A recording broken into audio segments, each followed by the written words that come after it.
Welcome to tonight's class. And our question is why we relate everything twice. So this week's Parshas Pekudei, the final Parsha of the book of Exodus, continues to recount much of what was commanded by Hashem to Moshe in the previous Parshas of Teruma, Tetzaveh, and Kisisa, and then Vayakhel and Pekudei in last week's Parsha. And this week's Parsha continues to repeat everything almost a second time with all of its details, but this time it's not what was commanded to Hashem, what was commanded by Hashem to Moshe, but it's what he commanded to the Jewish people. So we explored a little bit last week, and this week we'll focus on the general concept of why it is that the Torah is repeating itself again with all of the details. So first, let's take a look at these. Here are parallel verses from Parshas Tetzaveh when the commandment was given to begin with, and then we have last week's Parsha Vayakhel where this command was actually fulfilled, where the people built the Mishkan as Hashem had commanded them to. So as you can see on the left side from Exodus 26 verses 15 to 19, and the right side is Exodus 36 verses 20 to 24. And virtually the only difference between them is the command that you shall make versus that he actually made them. So we look on the left side, it says you shall make the planks for the Mishkan of acacia wood upright. And on the right side we see the same verse, he made the planks for the Mishkan of acacia wood upright. The next verse on the left side, 10 cubits shall be the length of each plank, and a cubit and a half shall be the width of each plank. And then on the right side, when they actually built it, 10 cubits was the length of each plank, and a cubit and a half was the width of each plank. So here this is how they were actually created. The next verse is each plank shall have 2 square pegs, rung like, one even with the other. So shall we make all the planks of the Mishkan. And again, we have the very parallel verse on the other side. Each plank had 2 square pegs, rung like, one even with the other. So did he make for all the planks of the Mishkan. The next verse, make the planks for the Mishkan, 20 planks for the southern side. And then in the verse on the right side, he made the planks for the Mishkan, 20 planks of the southern side. So there were 20 planks. Each of these planks were quite large. They were 10 cubits tall, 10 amos tall, which is about 15, 20 feet tall. And their width was 1.5 cubits, which is approximately 2.5 feet wide. And the depth of each plank was about 1 cubit, which is about 1.5 feet or so wide. So these are pretty large planks, and there was 20 of them on each of the long sides of the Mishkan. Then underneath the planks, they need to have the silver sockets that we talked about last time that were crafted out of the half shekels that were given. They were melted down to make these sockets. Make 40 silver sockets under the 20 planks, 2 sockets under one plank for its 2 square pegs, and 2 sockets under one plank for its 2 square pegs, because each plank had two pegs coming out of the bottom. Each one was placed inside the socket. And in the following verse on the right side, he made 40 silver sockets under the 20 planks, 2 sockets under one plank for its 2 square pegs, and 2 sockets under one plank for its 2 square pegs. So this is practically exactly identical. And here we have this going throughout Parshas Vayakhel and Pekudei, our Parsha, almost exactly identical, what was said to be done and what was actually done. The question, of course, is they could have just said, and they did it. It would have sufficed. We have explained many times, the Rebbe teaches us, that Rashi in his commentary on the Torah focuses on clarifying any aspect of the plain meaning of the text that requires explanation. When Rashi has no way to explain something, he writes, I don't know, or something similar.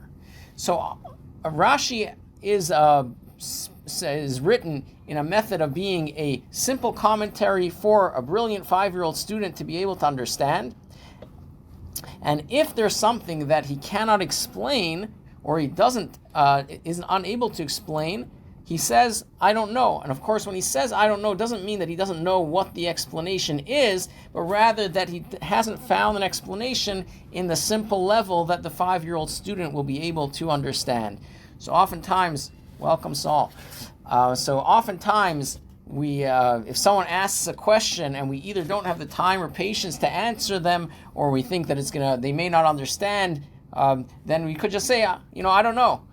When we say I don't know, it could mean that we don't have patience to explain it, and we rather than move along and with what we're doing and not have to explain it. Sometimes a person may think to themselves, there's sometimes when a person understands something but cannot explain it very well to another person, either because they don't understand it very well, or the way that they understand it is in using specific terminology that they can't describe and explain to someone that doesn't speak that same lingo.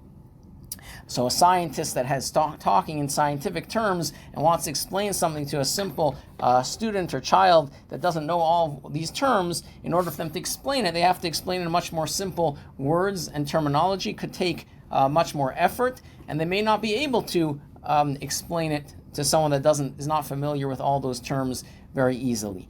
So when Rashi says, I don't know, it's not that he doesn't know what the answer is, doesn't have an understanding, but it means that at the basic level in which he's trying to explain the Torah's words, he doesn't have an explanation. There could be a deeper explanation in the hot levels of drash, of sod, of deeper meanings, of comparing verses one to another, but Rashi's primary goal is to explain the text at a simple of level to a 5-year-old student, and therefore any question that would arise to this student, Rashi addresses it. And if he cannot address it, it's not sure of the answer, he'll state, I don't know, or something similar to that. He can't find an answer for it. There's very few times throughout the Chumash, throughout the 5 books of the Torah, that Rashi writes that, but there are a handful of places that Rashi comments that I don't know.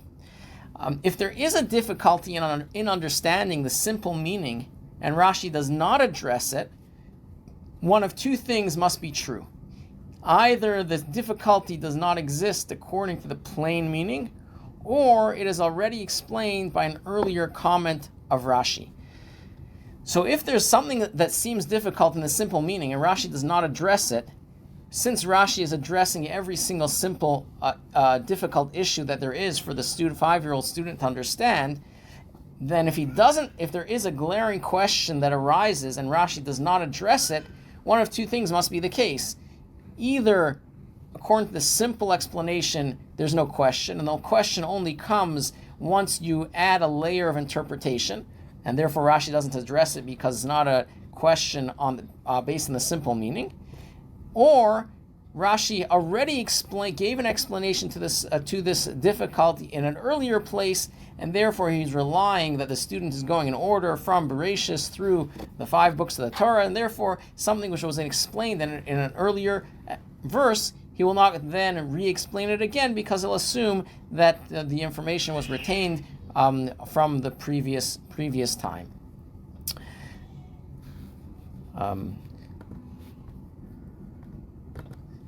In the current weekly portions of the Torah, there's an apparent difficulty in the plain text, plain meaning of the text, that Rashi does not address. In the portion of Vayakel, the Torah describes how Moshe conveyed Hashem's command regarding the donations for the Mishkan, for the tabernacle to the Jewish people, including all of the details. The commandment to bring the gold, the silver, and other materials needed, and then the commandments regarding the construction of the Mishkan and its vessels, also in full detail. Following this, the Torah describes how the people actually brought their donations, and then relates in great detail how the skilled craftsmen carried out the work constructing the Mishkan, its coverings, and its vessels. Later, in the portion of Pekudei, in this week's Parsha, the assembly of the priest's garments is also detailed. So you have putting the Mishkan together, and also the creation of all the priestly garments is all repeated again in Vayakel and in Pekudei.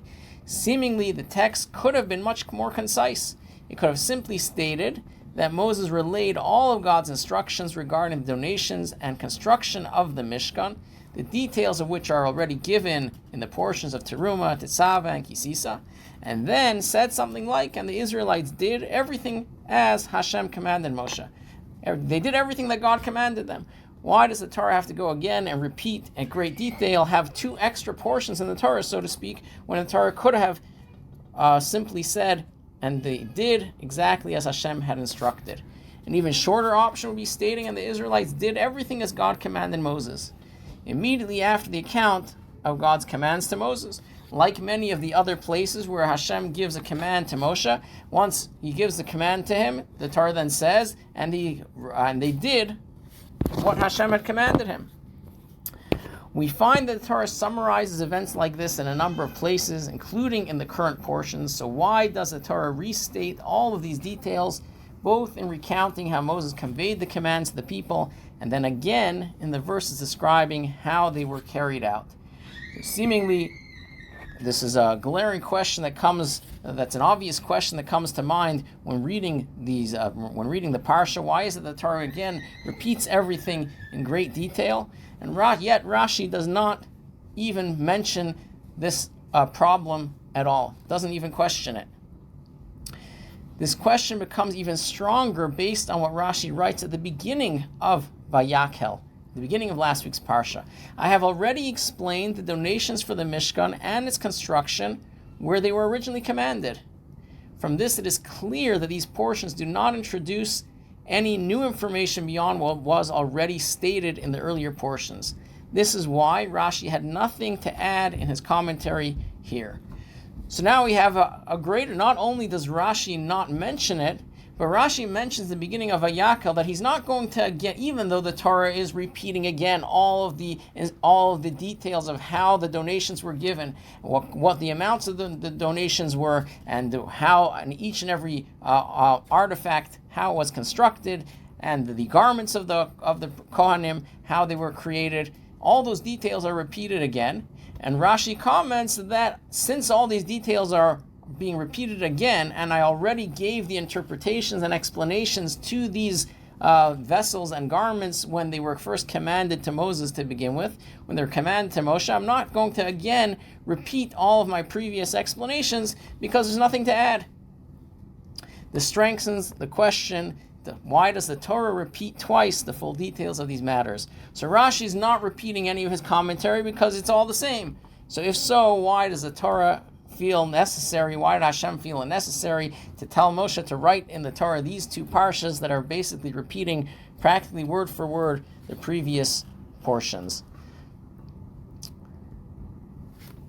Here's the comment where Rashi mentions this, the beginning of Vayakhel. It says, "Take for yourselves an offering for God. Every generous-hearted person shall bring it.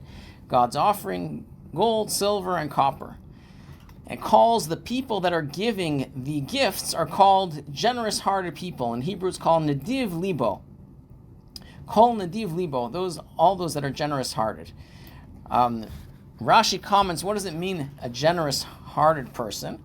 Since his heart moved him to generosity.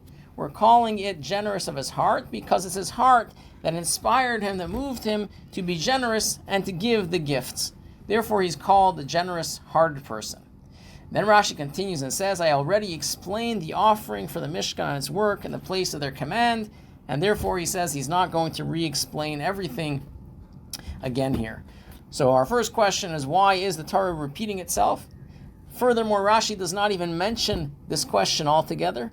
Not only does he not mention it, but he mentions that he's not going to repeat everything again because he already said it the first time. So if Rashi's not repeating all of his commentary on it, for how much more so the Torah didn't have to repeat all the verses to begin with. To amplify our question a little bit further, not only does Rashi not ask this question, which seems to be an obvious question, there are a number of other commentaries that do ask this question, and yet Rashi doesn't. Here's one such example, is the Abarbanel. The Abarbanel was a Spanish rabbi that lived in the 15th century, beginning through to the very beginning of the 16th century, and he wrote a commentary on the Chumash, as well as on the first few books of the prophets, of the Nevi'im, and then he was unable to continue writing. In mentioning, here's the Abarbanel's comment on, or question where he asks regarding the Parsha of Vayakal and Pekudei. In mentioning here, they brought the Mishkan to Moses, the tent and all its furnishings, and then listing once again all the vessels and items that had already been mentioned numerous times in the preceding portions. The text appears to be an evident repetition and redundancy. It would have sufficed to state simply, and they brought to Moses all the work of the Mishkan, and Moses saw all the work, and behold, they did it as God had commanded. So they did, and Moses blessed them. What then is the necessity of repeating all these details again, describing the items that had already been mentioned multiple times in the previous sections?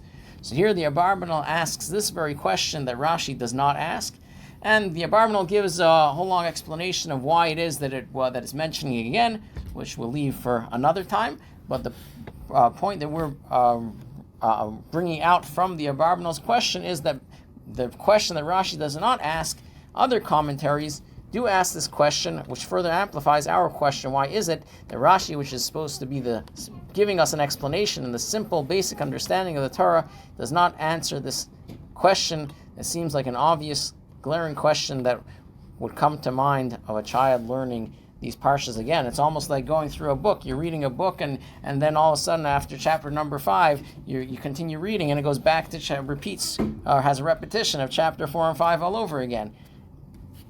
It seems to make no sense. Seems to be something which would be an obvious question that a child would ask. This is especially striking to explain our amplifier question even greater. This is especially striking because earlier in the portion of Parshas Kisisa, Rashi explains why the Torah repeats just a few specific words in the verse, "Do not cook a kid in its mother's milk," explaining that it appears 3 times in the Torah in order to teach distinct laws. Yet here, entire portions of the Torah are repeated in great detail, and Rashi does not offer any explanation. So, furthermore, Rashi, we find in other places where even just a few short words are repeated more than once, Rashi feels it necessary to explain why those verses are being repeated more than once. And there's many details in the Torah. There's many mitzvahs in the Torah which are not given the entire explanation for it in the Torah itself, and we need the oral tradition to teach us what exactly it means. Like tefillin. Tefillin, the Torah tells us that we should bind the tefillin as a sign on our arm, on our hand, and as a symbol between our eyes. Yet we have no explanation that it should be, the one on our head should be on our forehead. We don't have an explanation that the one on our hand should be on our biceps, on the muscle. We don't have it. It doesn't say anywhere in the written Torah that they should be black. The verses that exactly how they should be written with a quill on parchment and ink and how they should be constructed, all those details are not written. It's the same thing with the mezuzah. The Torah tells us that these words should be written on your doorposts and on your gateways, your entranceways. You should have these words written, but the details of how it should be written, again, and where exactly it should be placed, the Torah omits, and with that we have to rely on the oral tradition, on the explanation that was given together with the written Torah in order to understand it. And when the Torah does repeat something, Rashi explains why it is repeated. Not only does Rashi explain why it's repeated, sometimes in the Torah we have not just words, but on occasion we have there's dots that appear on top of specific words in the Torah.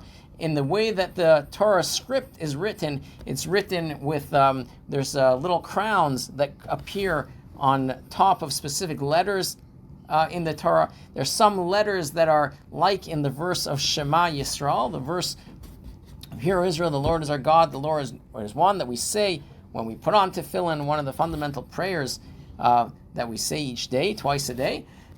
The letter, the ayin, at the end of the word Shema is larger than the rest of the letters. And there's sometimes where you have a letter that's smaller than other letters. And all of these nuances are to teach us, we learn specific lessons, specific ideas from every single minor change that there is.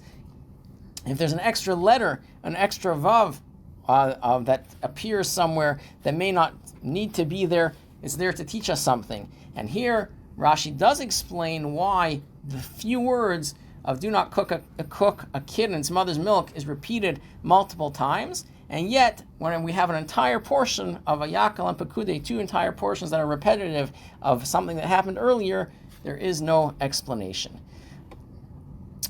Let's look at what Rashi comments on the verse, you shall not cook a kid in its mother's milk.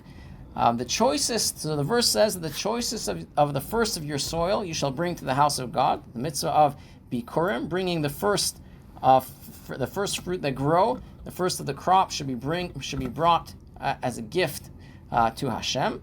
And then it continues, you shall not cook a kid in its mother's milk. So Rashi comments, what does it mean, a kid? This is the warning against cooking meat and milk together. It doesn't just mean a kid, it doesn't just mean its mother's milk. This commandment is written in the Torah 3 times. Once in Exodus 34, verse 26, then again in earlier in chapter 23, verse 19, and then at the end of the Torah in Deuteronomy, chapter 14, verse 21. Why does it say it 3 times? Rashi tells us 1 is a prohibition against eating meat and milk that's cooked together. 1 is for deriving benefit, and 1 is for the prohibition of cooking it together.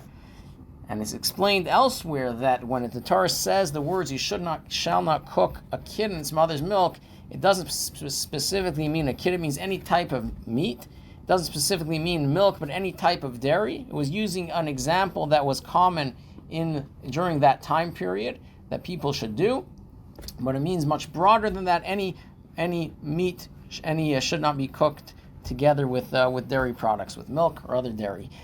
And not only can we not cook it together, if somebody else cooked it, we still can't eat it. Not only can we not eat it, we also cannot derive any benefit from it. So mixed cooked meat and milk together is one of the few prohibitions that not only is it prohibited to eat, we can't even get any benefit from. So if someone had an animal feed business and they were selling, if they were for some reason mixing meat and milk together in their animal feed, then not only could we not buy it, we could not feed that animal feed to our animals. We can't benefit from someone else cooking meat and milk together. If someone had some sort of business of selling food, selling other types of not kosher food would not be a problem, but selling food that is meat and milk that are cooked together, that would become problematic because of the prohibition of not even deriving any benefit from it, not only not cooking it, not eating it, but also not deriving benefit from the meat and milk that was cooked together. So here we see that Rashi clearly comments on why it says this verse 3 times, multiple times, and explains the reason for it. And yet, in our parsha, it's not mentioned at all. So the question is, why is it not mentioned? It seems like an obvious question. Rashi is the one that should mention the simple explanations. He doesn't mention it here, although he does mention that it's a repetition, and therefore he will not repeat his explanations again. And he goes on to explain other verses that are stated multiple times, but these specific building of the Mishkan he does not mention at all. And of course the question is, why is that the case? So let's explore the Rebbe's insight and explanation of why these 2 portions are repeated again, and Rashi did not even feel necessary to mention it. So the explanation for this is straightforward. The Mishkan and its vessels were among the most central and cherished elements of Jewish life, as they were the means through which God's presence was dwelled among the people. So how was Hashem's presence felt amongst the Jewish people? Was through the Mishkan. Hashem rested, the Shekhinah rested in the Mishkan. Furthermore, as Rashi explains in this portion, the Mishkan is called the Mishkan of Testimony. In Hebrew it's called the Mishkan Ha'idus, the Mishkan Ha'idut, because it served as a testimony to the Jewish people that God had forgiven them for the sin of the golden calf. Proof of this being that he caused his presence to dwell among them.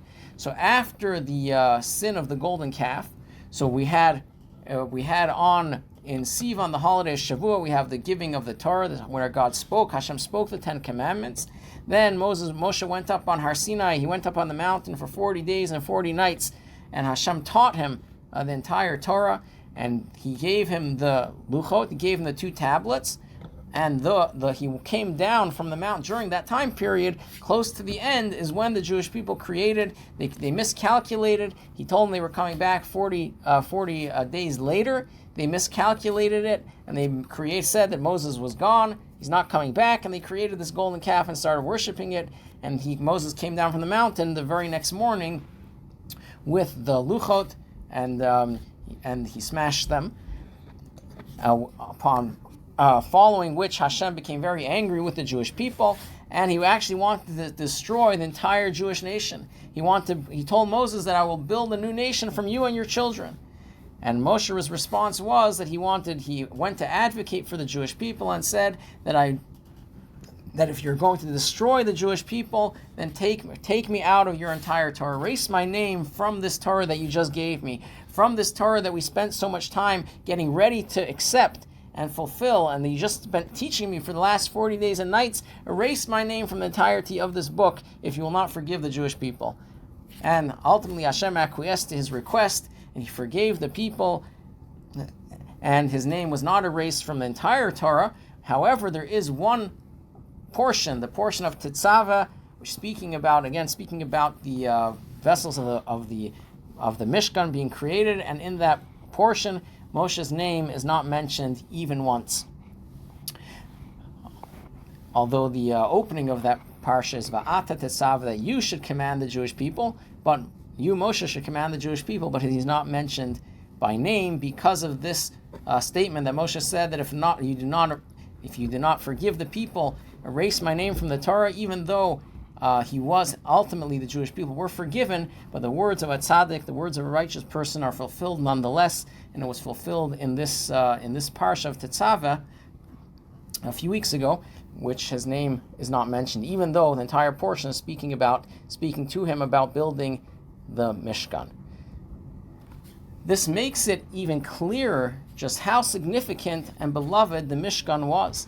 The sin of the golden calf was the gravest and most consequential sin, causing the greatest divine concealment and even bringing about a decree of destruction upon the Jewish people.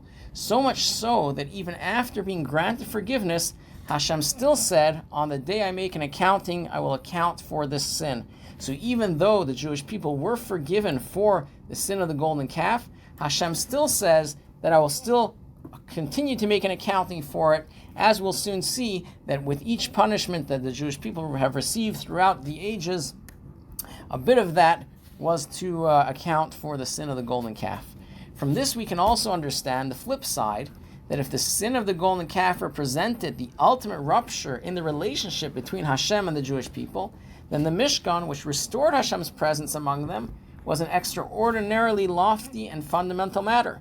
So if the sin of the golden calf was so grave, we don't find anywhere else that Hashem wanted to destroy the entire Jewish people because of a sin, and ultimately they were forgiven, and then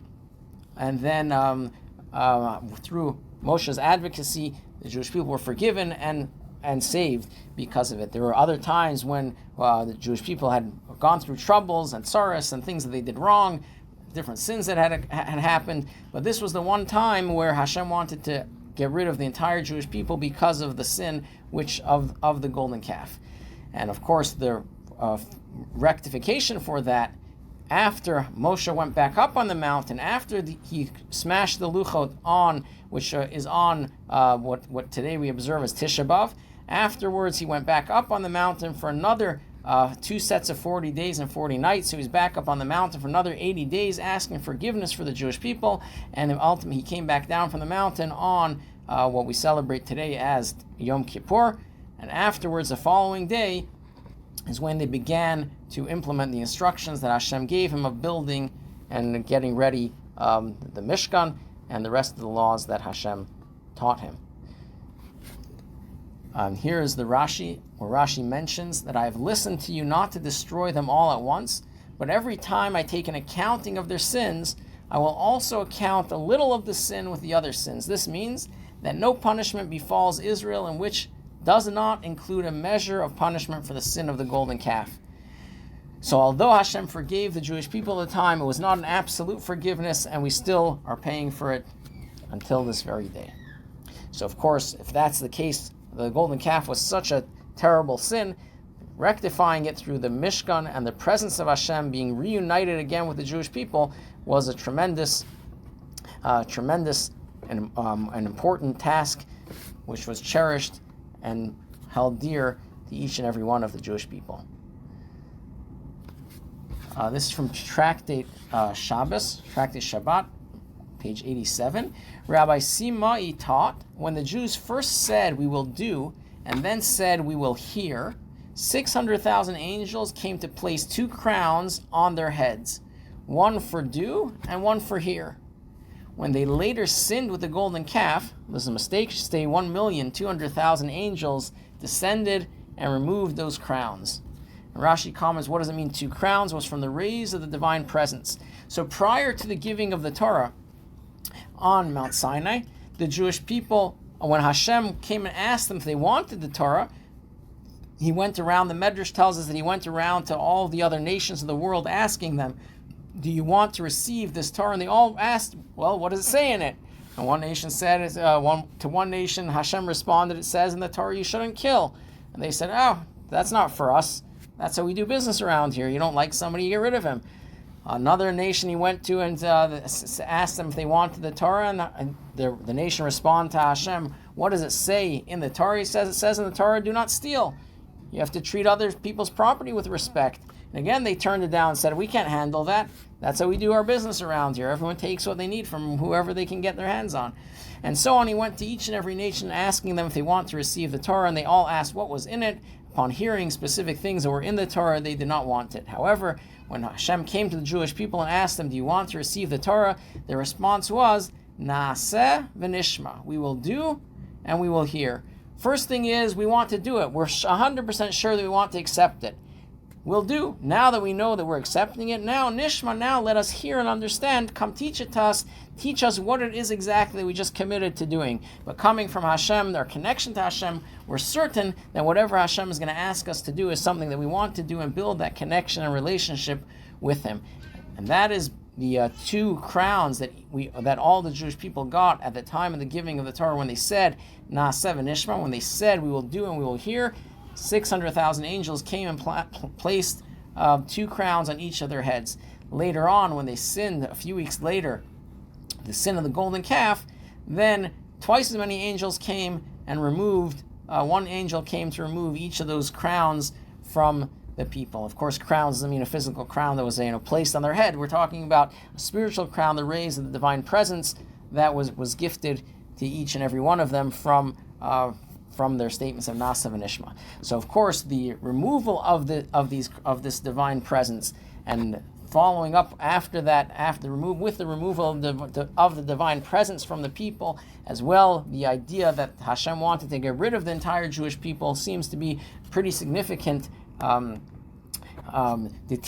deterioration of the relationship between Hashem and the Jewish people, followed thereafter by the building of the Mishkan, which that after Yom Kippur, when the Mishkan started to be rebuilt again, to be created according to the way that Hashem had instructed, and then being actually put up and built 6 months later in the month of Nisan, following up right before Pesach. We're coming up next week, the beginning of next week, Rosh Chodesh Nisan, from the first day of Nisan through the next 12, 13 days.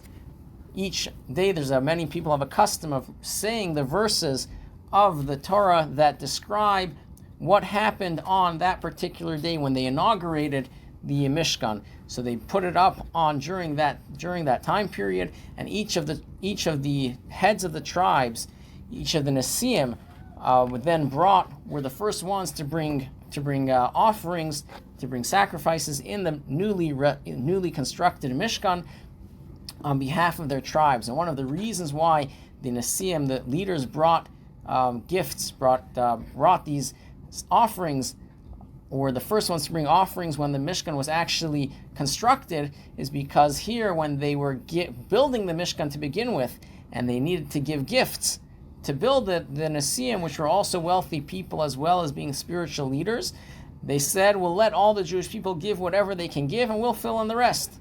But when they came to fill in the rest, there was nothing left. The Jewish people had donated so many materials that Moshe had to tell them that there's enough already. Stop bringing. We already have enough things to construct the Mishkan with. So later on, when they actually constructed the Mishkan and put it up, they learned from their mistake and said, we want to be the first ones to bring offerings in the Mishkan, and they were granted that request. And starting from Rosh Chodesh Nisan through the next 12 days, each day one of the Nesiim, one of the leaders, brought offerings. Like I said, many have the custom of saying those verses each day of the month of Nisan that they took place.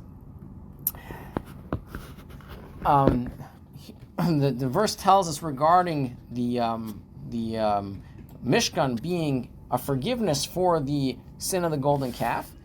This is in this week's Parsha, Pekudei HaMishkan. These are the test numbers of the Mishkan, the numbers of what was all the materials and things that were given for the Mishkan. The Mishkan, and then it calls it the Mishkan of the testimony, which were counted at Moses' command. This was the work of the Levites under the direction of Isamar, the son of Aaron the Kohen. Rashi explains what does it mean? Why is the Torah calling the Mishkan, this tabernacle, the Mishkan of testimony? The Mishkan was testimony for Israel that God forgave them for the incident of the calf, for he caused his presence to rest among them in the Mishkan. Previously, he didn't want to have this connection with the Jewish people to the point that he wanted to destroy them. And here his presence came back to rest among the people. His presence, the Shekhinah, rested in the Mishkan. And that's why the Mishkan, this movable temple, was called the Mishkan Ha'edut, called the Mishkan Ha'edos, the Mishkan of testimony, because this is testimony for the forgiveness of the Jewish people.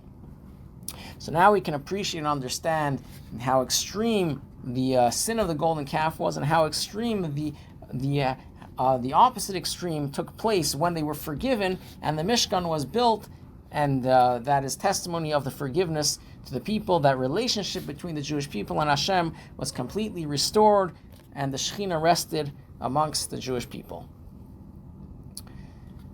It follows then that this special significance of the Mishkan, both to God and to the Jewish people, is the reason why the Torah lists all its details and repeats them multiple times. So the reason why this is mentioned all over again is because both to Hashem, the significance of reuniting with the Jewish people, as well as for our relationship with Hashem, recognizing that Hashem again is resting his presence among us. The excitement of having Hashem's presence among us is so significant that it is being repeated again in all of its details. Of course, there's stories that we hear from that people like to tell about different events that happened in their lives. They tell to their children or grandchildren. And some stories that are just repeated again and again, and we keep hearing them multiple times. And every time we hear it with the same excitement and enthusiasm as the first time, because it's so precious and dear to the family, and therefore it's constantly being repeated and being reminded with all the details. Something that is very exciting to talk about. We will never tire of repeating and sharing the story and its details as many times as somebody wants to hear it. And this is the idea of Vayakal and Pekudei being repeated again, is because it's so dear and precious to the Jewish people and to Hashem, that this reconciliation of Hashem coming back and resting amongst the Jewish people, then the Torah goes ahead and repeats the entire verses again, with all the details again. Rashi did not need to explain this point in the current Torah portions, because he already addressed a similar case earlier in the Parsha of Chayei Sarah. There, after the Torah describes Eliezer's journey to bring Rebekah as a wife for Yitzchak, it repeats the entire story when Eliezer recounted it to Rebekah's family. So Rashi is relying on the fact that we already had a similar situation, a similar scenario where verses were repeated, a story was repeated again with all of its details, and he explained there that the reason why it was repeated again is because of its preciousness and specialty and dearness of that story, and therefore was repeated again. Where do we find that story that was mentioned again is when Avraham Avinu, when Abraham sends his trusted servant Eliezer to go to Lavan's house to Haran to find a wife for his son Yitzchak. He goes and sends him to go and search for a wife. Eliezer then goes, he travels with lots of gifts, and he comes to the well. He offers up a prayer to Hashem, and he asks Hashem, please bless my trip, that I should find the right wife for my master's son, for Yitzchak. And he tells Hashem, he says, give me a sign that I'll find the right one. And he mentions a sign that if she will, the right girl will come and she'll feed me and my camels, then I'll know that this is the right girl. And lo and behold, that's what transpires. And Rivka comes to the well, and she moves this rock and offers up water to Eliezer, to the servant, as well as to all of his camels. Following which, Eliezer then goes. Rivka offers him a place to stay, and they go together to Rivka's house. And when he comes to the house and he starts speaking to her family, he again then goes and repeats the entire story with all the details, how it came about that he came to the well, and he tells them that I'm Avraham's servant, and I traveled very quickly. I had a miraculous travel that I came quickly to the well, and I prayed, I davened to Hashem, and I made this condition that a symbol that I'll know who is the right girl, that she's going to come and give water to drink to me and my camels. She goes and tells all the details all over again, and the Torah records the story with all its details again of exactly what transpired. Rashi explains that this repetition is due to the importance of the event. Rabbi Acha said, the ordinary conversation of the servants of the patriarchs is more precious to Hashem, more precious to God, than the Torah teachings of their descendants. For the Torah repeats the story of Eliezer in full, while many fundamental Torah laws are only hinted to. So Rashi explains the reason why that story was repeated again when he's introduced to their family is because of the significance and importance of that event. Rabbi Acha says that it's coming to teach us the simple conversation of the servants of the patriarchs, the servant of Abraham, which was Eliezer, is more precious to Hashem than the teachings of the Torah that will later be given to his children. Let's take a look at the verse in Rashi. The verse is when he comes to their home, and he tells Rivka's father, and his family, to Besuel, I came today to the fountain, and I said, God of my master Abraham, if you desire to prosper my way upon which I am going. Rashi comments, what does it mean I came today? He says, I came today, meaning today I left, and today I arrived. I left Avram's house today, and the very same day I arrived. From here we learn that his journey was miraculously shortened. Rabbi Acha said, the ordinary conversation of the servants of the patriarchs is more precious to Hashem than the Torah teachings of their descendants. For the section dealing with Eliezer is repeated in the Torah, whereas many fundamentals of the Torah were only given through allusions. There's many things in the Torah which you only know from the oral tradition that are alluded to in the Torah, are not spoken about very clearly. And here we have an entire story of Eliezer coming to the well and finding Rivka that's repeated all over again. And Rashi says the reason for that is because it's so important to teach us the conversation of the servants of the patriarchs was more important than the Torah itself.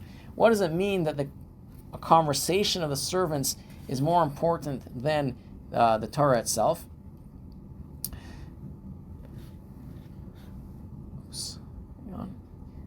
The explanation is as follows. The point of the statement quoted by Rashi is not to highlight the superiority of the servants of the patriarchs over the descendants, but rather it's to emphasize the unique value and beloved nature that conversation can sometimes have compared to Torah teachings.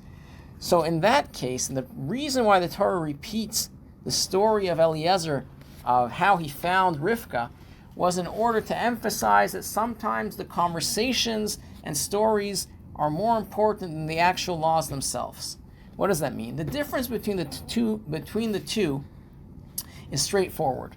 Torah consists of commandments, laws, and instructions given by God, what to do and how to do it. So you have many laws and instructions of how specific mitzvahs are meant to be done. with all the details of how they're supposed to be fulfilled. Conversation, on the other hand, refers to spoken words that on the surface are not legal directives, but rather narratives, descriptions of events, actions, or situations. In the case of Eliezer, actions or situation, in the case of Eliezer, for example, his speech was not a divine commandment, but it was a story. It was a story about Abraham, about Yitzchak, and how he encountered Rivka, including miraculous events such as the shortening of his journey and the miraculous nature of his encounter with Rebekah, with his encounter with Rivka. So all of this is being repeated. Everything that he repeated then were not mitzvahs, they weren't commandments. It was a story of events that took place. The statement Rashi brings is meant to highlight the special quality of conversation, that sometimes even the conversation of a servant of the patriarchs is more precious than the Torah of their descendants. So sometimes a story, anecdotes of our sages, of tzaddikim throughout history, of our patriarchs and matriarchs, and all of the holy leaders of the Jewish people throughout history, the stories about those people are equally as important as Torah itself, and sometimes more important. Sometimes we can learn more from the behavior of one of the sages of the Jewish people more than we can appreciate and learn from an actual law. How we behave, some things of how we conduct ourselves, and the appropriate approach to take is something that we can learn from Sipurei Tzadikim, from stories of our sages, stories of the righteous, stories of Avraham and Yitzchak and Yaakov. And those are stories that are extremely important. With this in mind, we can now also understand the repetition in these Torah portions of Yakel and Pekudei. After the portions of Teruma and Tetzaveh, which provide the commandments and instructions regarding the construction of the Mishkan, the later portions do not introduce any new directives or laws. Instead, they recount in great detail how Moses relayed God's instructions to the people and how they fulfilled them in practice. In other words, these sections function as conversation, narrative, rather than legal instruction. And because this narrative concerns the tabernacle, concerns the Mishkan, which is so deeply cherished, the Torah repeats it in full detail. Because this is such an important thing, such a cherished and beloved story which you're telling about, the story of the building of the Mishkan. What greater story is there than the story of how Hashem's presence rests among the Jewish people in the Mishkan that was built then? And today, as the Torah teaches us, the verse tells us regarding the Mishkan, it says that Hashem dwelled. It says, "Va'asuli mikdash," build for me a tabernacle, build for me a Mishkan.